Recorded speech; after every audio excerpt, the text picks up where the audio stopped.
1 મિનિટનો કુકિંગ મંત્ર. હાંડવા ઢોકળાનો લોટ ઘરે કઈ રીતે તૈયાર કરવાનો, એકદમ ક્વિક હું તમને રીત આપી દઉં.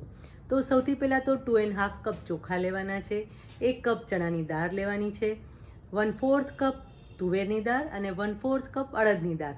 આ 4 વસ્તુનું કોમ્બિનેશન કરવાનું છે. બીજું ઘણા બધા કોમ્બિનેશન થઈ શકે છે. સોજીનો પણ હાંડવો બની શકે છે. એની અંદર તમે મગની દાળ પણ ઉમેરી શકો છો, મિક્સ દાળ પણ ઉમેરી શકો છો. પણ બેઝિકલી આ 4 દાળમાંથી હાંડવા ઢોકળાનો લોટ તૈયાર થતો હોય છે.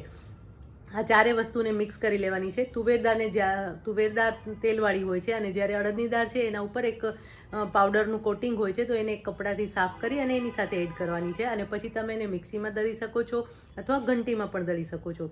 હવે જ્યારે દળો ત્યારે એની અંદર 1 ચમચી મેથીના દાણા ઉમેરવાના છે. આના કારણે ફર્મેન્ટેશન સરસ થશે અને જે સ્વાદ છે એ પણ સરસ આવશે અને હાંડવો પણ એકદમ સરસ સોફ્ટ તૈયાર થશે. હાંડવો કે ઢોકળા જે પણ બનાવો એકદમ સરસ સોફ્ટ તૈયાર થશે.